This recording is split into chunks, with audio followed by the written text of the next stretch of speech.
அவையில் குழுமிருக்கும் ஆசிரியர் பெருமக்கள், என் நண்பர்கள், ஜமாலியன்ஸ், நூலக ஆசிரியர்கள் அனைவர் மீதும் இறைவனின் சாந்தியும் சமாதானமும் உண்டாவதாக என்னுடைய வாழ்த்தை ஆரம்பம் செய்கின்றேன்.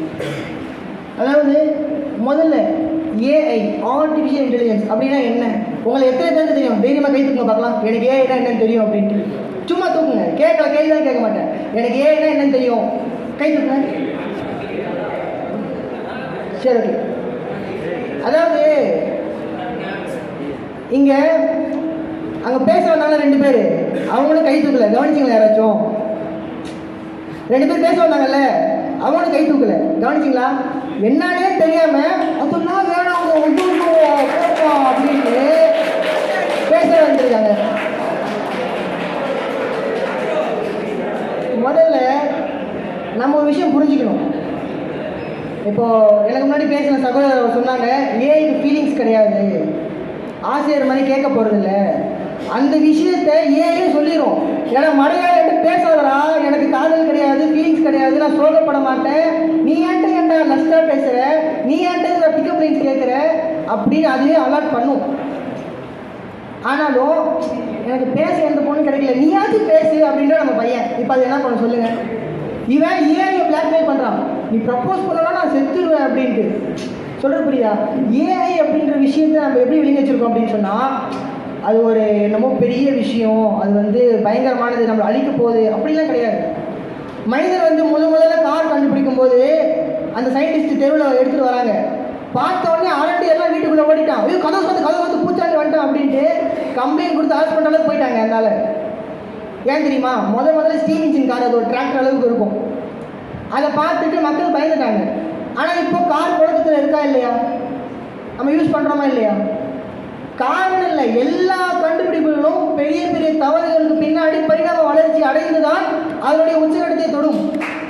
அதே மாதிரி 21 நூற்றாண்டு, இந்த நூற்றாண்டினுடைய மிகப்பெரிய வளர்ச்சி தான் ஆர்டிஃபிஷியல் இன்டெலிஜென்ஸ்.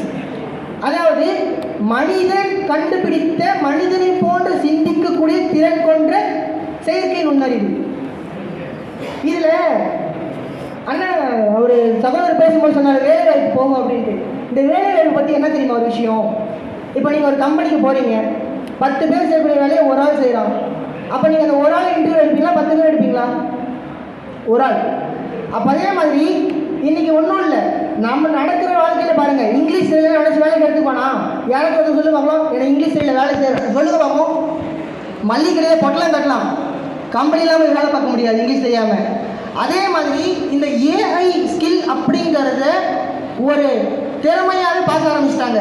ஏஐ யூஸ் பண்ண இப்போ எப்படி நம்மளை ஸ்மார்ட் ஃபோன் யூஸ் பண்ண தெரியும்னா, என்ன ப்ரோ இது கூட தெரியாது அப்படின்னு கேட்குறோம்ல, அந்த மாதிரி ஏஐ பற்றி தெரியாதவங்கள இது கூட தெரியாது அப்படின்னு ஒரு 10 வருஷம் கழிச்சு கேட்க ஆரம்பிச்சிருவாங்க.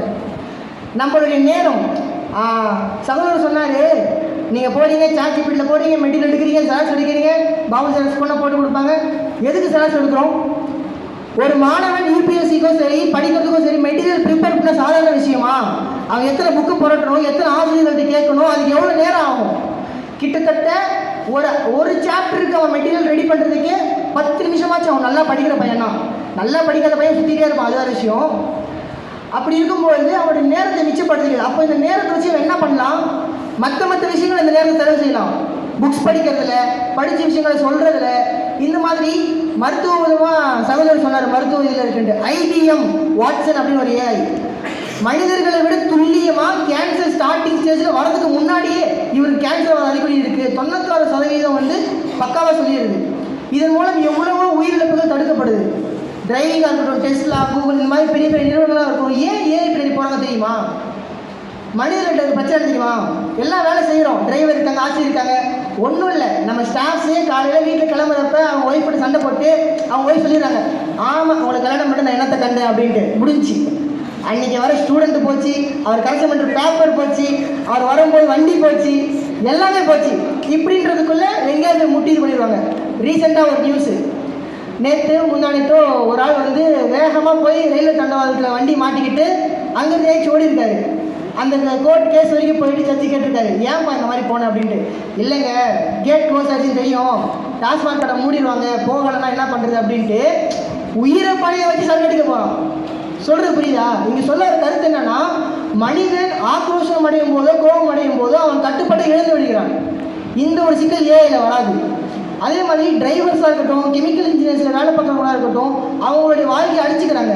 இப்போ ரேடியோ ஆக்டிவ் அணுகுண்டு பரிசோதனை இந்த மாதிரி இல்லைன்னா அவங்களுடைய செல்கள் அழிஞ்சு போகுது. அவங்க சாகிறவன் தெரிஞ்ச ரிஸ்க் எடுத்து வேலை செய்கிறாங்க. இந்த மாதிரி ரிஸ்க்கு மனிதர்களுக்கு தேவையில்லை. இன்னும் சொல்லப்போனால் இப்போ சைக்கிள் ஓட்டினாங்க, பைக் ஓட்டினாங்க, இப்போ அடுத்து கார் இந்த மாதிரிலாம் இதாகுதுல்ல, அந்த மாதிரி ஒரு பரிணாம வளர்ச்சி தான் ஏஐ. இது ஏன் அவங்களுக்குலாம் ஆபத்தாக தெரியுதுன்னு எனக்கு இன்னும் புரியல. என்னன்னா நம்ம யாரும் என்னன்னு சொல்லி விளங்கிக்கவே இல்லை, முயற்சி பண்ணுறதில்லை. இப்போ இங்கே ஏஐ பாசிட்டிவாக நெகட்டிவானா இங்கே 1000 பேர் 1000 பேசலாம். ஏன்னா என்னன்னு தெரியுமா அப்படின்னு கேட்டால் ஒருத்தவங்க தெளிவாக சொல்ல மாட்டாங்க. நம்மள்ட்ட இருக்க பிரச்சனையே அதுதான். முதல்ல திருவள்ளுவர் சொன்ன மாதிரி கற்க கசடர கற்பதை கற்றப்பின் நிற்க அதற்கு தக. ஒரு விஷயத்தை பற்றி நீங்கள் பேசணுன்னாலும் முடிவெடுக்கணும்னாலும் முதல்ல அந்த விஷயத்தை பற்றி தெரிஞ்சுக்கணும், அந்த விஷயத்தை பற்றி படிக்கணும், அப்புறம் அந்த விஷயத்தை பற்றி பேசுங்க. யார் வேணும்னு சொல்ல போகிறா? இந்த எத்தனை பேர் இங்கே இருக்கவங்க ஹாலிவுட் படம் பார்ப்பீங்கன்னு தெரியல. 2000 1980களில் வர மூவிஸ்லேயே இந்த சூப்பர் ஹீரோ கான்செப்ட்லாம் வருவாங்க. அதில் இந்த அவெஞ்சர்ஸ் ஜார்விஸ்னு ஒரு ஏஐ இருக்குது, அல்ட்ரான்னு ஒரு ஏஐ இருக்குது. இதெல்லாம் நம்ம கேட்குற இன்ஃபர்மேஷனை நேர காலங்கள் தாமதமாக இருக்கிறதுனால என்னுடைய சிறிதாக முடிச்சு கொடுக்குறேன். அதாவது ஒரு விஷயத்தை நீங்கள் முதல்ல தெரிஞ்சுக்கோங்க, தெரிஞ்சுக்கிட்டு அதுக்கப்புறம் அதை யூஸ் பண்ணலாமா வேணாம் அப்படிங்கிறது. ஆனால் கண்டிப்பாக ஏஐ அப்படிங்கிறது இந்த மனித சமுதாயத்துக்கு ஒரு வளர்ச்சி தானே தவிர அது சாபம் கிடையாது. எல்லா பொருளும் கத்தியை எடுத்துக்கோங்க, கொலையும் பண்ணலாம், காய்கறி வெட்டலாம், கத்தி இல்லாமல் வாழ முடியுமா? அதே மாதிரி எலக்ட்ரிசிட்டி சுட்டு கழிக்கவும் செய்யும், மின்சாரமும் கொடுக்கும். நெருப்பு சுட்டரிக்கவும் செய்யும், சமைக்கவும் செய்யும்.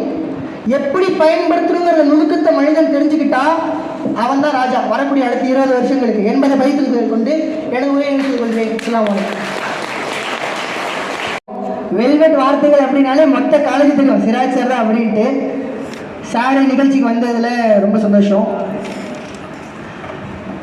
அதாவது ஒரு விஷயத்தை நம்ம புரிஞ்சுக்கணும். அறிவியலை பொறுத்த வரைக்கும் அறிவியல் இல்லையே மனித குணத்தில் வளர்ச்சி கிடையாது. மனிதர்கள் எல்லாத்தையும் எடுத்துக்கோங்க. நம்ம யூஸ் பண்ணுற பென்னு, வாட்சு, ட்ரெஸ்ஸு, ஷூவு, இன்னர்ஸ் எல்லாமே சயின்ஸ் பேஸ் பண்ணி தான் வந்தது. அதாவது எது மனிதர்களுக்கு கம்ஃபர்டபுளாக இருக்குது. முதல்ல கண்டுபிடிக்க கம்ப்யூட்டர் நீங்கள் எடுத்து போய் பார்த்தீங்கன்னா இவ்வளோ பெருசு இருக்கும், ஒரு ரூம் ஃபுல்லாக இருக்கும் அந்த கம்ப்யூட்டர். அதை எப்படி மனுஷனுக்கு போர்ட்டபுளாக ஆக்கலாம் அப்படின்னு சொல்லிட்டு அதை ஜென்ரேட் பண்ணுறதுக்கே பல நூறு ஆண்டுகள் ஆச்சு. ஒவ்வொரு ஜென்னா அந்த மாதிரி ஏஐ இப்போ தான் ரிலீஸ் பண்ணியிருக்காங்க. இன்னும் உங்களுக்கு சொல்லணும்னா குழந்தை தப்பு பண்ணாமல் கற்றுக்குமா? அந்த மாதிரி தான் ஏஐயும். இன்னும் சொல்லப்போனால் அது ஒரு ட்ரைனிங் பிளாட்ஃபார்ம். நீங்கள் பேசுகிறத வச்சு தான் அது ட்ரெயின் ஆகும். இப்போ சாம் சொன்னார்ல எமோஷன் இல்லை அப்படின்னு சொல்லிட்டு முன்னாடி ஆப்போனண்ட்டில் சொன்னாங்க. ஆனால் நீங்கள் ஏஐட்ட பேசுகிற விதத்தில் பேசினா, hey why you sad, I am always here அப்படின்னு சொல்லி அதை சொல்லும். நான் உனக்கு இருக்க யார் இல்லைனா என்ன, அதுக்கிட்ட ஃபார் எக்ஸாம்பிள் எனக்கு சூசைட் பண்ணி போட தோணுது அப்படின்னு சொன்னால் அது அந்த ஹெல்ப்லைன் நம்பர் அனுப்போம். அப்படிலாம் பண்ணக்கூடாது, உனக்கு பேரண்ட்ஸ் இருக்காங்க, உனக்கு லைஃப் இருக்குது, இந்த ஹெல்ப்லைன் நீங்கள் கால் பண்ணி காண்டாக்ட் பண்ணு. இந்த அளவுக்கு ஏன் இன்றைக்கி டெவலப் ஆயிடுச்சு. என்ன நான் சொல்ல வரேன்னா, யூஸ் பண்ண கற்றுக்கோங்க. பெரிய விஷயம் இல்லை, இதுக்காக நான் போய் ஏன் இன்ஜினியரிங் படிக்கணும்னு அவசியம் கிடையாது. சிம்பிளாக மொபைல் யூஸ் பண்ண நமக்கு ஏதாவது கற்றுக் கொடுத்தாங்களா?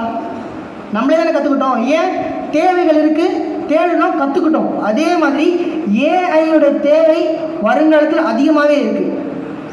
ஒன்றும் இல்லை, சகோதரர் பேசும்போது வேலைவாய்ப்பு போகும் அப்படின்னாங்க. அப்படிலாம் கிடையாது, ஒன்றும் இல்லை. இப்போ ப்ரொஃபஸர் இருக்காங்க, பசங்களுக்கு மெட்டீரியல் கொடுத்து ஆசைப்படுறாங்க. அவருக்கு ஃபேமிலி இருக்குது, சாப்பிடணும், பசங்களுக்கு டீச் பண்ணணும், ஸ்ரீதேவிகளுக்கு இவ்வளோ வேலை இருக்குது. இதில் உட்காந்துக்கிட்டு ஒரு சிலபஸ் ரெடி பண்ணணும் அப்படிங்கிறது எவ்வளோ பெரிய வேலை. அந்த டைமை குறைச்சி கொடுக்கும். ஒரு ஸ்டூடெண்ட் இருக்கான், படிக்கணும்னு ஆசைப்படுறான். இப்போ நிறைய பேர் யார்கிட்ட போய் கேட்டால் உண்மையை சொல்லுவாங்கன்னு சொல்ல மாட்டேங்கிறாங்க. சில பேர்லாம் இவன் வந்துடவே கூடாது, எதையாச்சும் சொல்லி இது பண்ணி விட்டுரும் அப்படின்ட்டு நிறைய பேர் கவுத்தோட நிறைய பேர் இருக்காங்க. அப்படி இருக்கிற இந்த ஜென்ரேஷனில் என்கிட்ட இவ்வளோ காசு இருக்குது, இந்த பிஸ்னஸ் பண்ணணும்னா ஐடியா கொடுக்கும். நிறைய விஷயங்கள் இருக்குது. நீங்கள் அது ஒரு த்ரெட்டாக பார்க்காதீங்க, அது தவறுகள் செய்யணும். அதுவே அந்த கைடன்ஸ் அண்ட் வயலேஷன் சொல்லி போட்டிருப்பாங்க எல்லா ஏஐஸ்லேயும். AI can make mistake. அதெல்லாம் நம்ம ஆப்போனன்ட் படிக்கலன்னு நினைக்கிறேன். And didn't believe AI blindly, recheck with human source அப்படின்னு அதில் போட்டிருக்கோம். ஏஐ சொல்கிறது எல்லாத்தையும் உண்மையாக நம்பிடாதீங்க, ஒரு ஹியூமன் சோர்ஸ் வச்சு நீங்கள் ரீசெக் பண்ணிக்கோங்க. ஏன்னா அது இப்போ தான் வளர்ந்துட்டு இருக்கு. மேபி ஒரு 10 வருஷம் 15 வருஷம் கழிச்சு இப்போ எப்படி கம்ப்ளீட் ஸ்மார்ட் ஃபோன் நம்ம கையில் இருக்குது, ஒரு முழுமை அடைந்த கண்டுபிடிப்பா. அந்த மாதிரி கண்டுபிடிப்பா வரும்போது நம்மளுடைய பிள்ளைகளோட பிள்ளைகளும் ஏற்றுக்குவாங்க. இன்னைக்கே வந்து ஏஐ வேணா தூக்கி போட்டு அப்படின்னு சொன்னால் நம்மளே நமக்கு கேடு விளைவிச்சுக்கிற மாதிரி. ஏன்னா நம்ம என்னதான் கதறினாலும் சரி, பொருண்டாலும் சரி, உருண்டாலும் சரி, கண்டிப்பாக ஏஐ உலக ஆள தான் போகுது.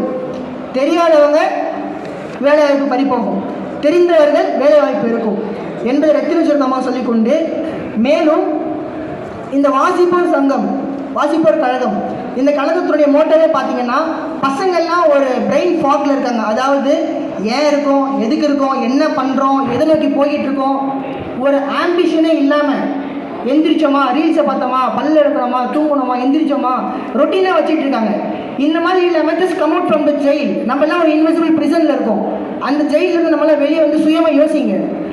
ஏன் நம்ம இருக்கோம், நம்மளால் யாருக்கு என்ன பண்ண முடியும், என்னால் ஒருத்தன் படித்தான் அப்படின்னா அதுதான் இந்த கிளப்பில் நீங்கள் இருக்கிறதுக்கு உங்களுக்கு புரியும் என்பதை சொல்லிக்கொண்டு, ஏஐ வரமே என்பதை திரும்ப ஒருவதை பதிவு செய்து கொண்டு நிறைவு பெறுகிறேன். அஸ்ஸலாமு அலைக்கும். இவங்க ரெண்டு பேரும் இவங்க பேசுறது என்ன தெரியுது அப்படின்னு சொன்னால், ஏஐயை மனிதனுக்கு நிகராக வச்சு பயப்படுறாங்க, ஒரு வில்லன் மாதிரி.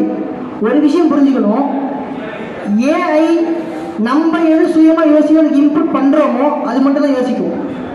பக்கத்தில் கார் வருதா இப்படி நவுத்தணும், ப்ரோக்ராம் எழுது, அது மட்டும் தான் யோசிக்கும்.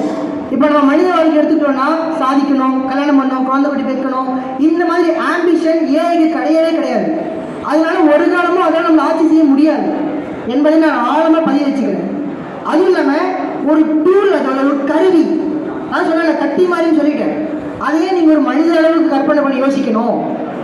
சொல்கிறது புரியுதா? நீங்கள் உங்களை வளர்த்துக்கணும். சூசைட் பண்ணுறது தடுக்குமான்னு சொல்லி கேட்குறாங்கல்ல. இப்போ அந்த பையனுக்கு ஃப்ரெண்ட்ஸ் இருந்தால் சூசைட் பண்ண விடுவாங்களா? ஏன்னா ஃப்ரெண்ட்ஷிப்பே கிடையாது, எல்லாம் சோஷியல் மீடியாவில் மூழ்கி போய் கிடக்கிறாங்க. அப்படி ஒரு சுச்சுவேஷனில் நீ இருக்கா, நீ பண்ணாத அப்படின்னு சொல்கிறதுக்கு ஒரு சேட் பாட் இருக்குன்னா அது ஏஐ தான். அந்த ஒரு விஷயத்தை நான் பதிவு செய்கிறேன். மேலும் எல்லாருமே வந்து பிளைண்டாக இருக்காதீங்க, ஆராய்ச்சி செஞ்சு தெரிஞ்சுக்கோங்க, விஷயங்களை புரிஞ்சுக்கோங்க. அஸ்ஸலாமு அலைக்கும்.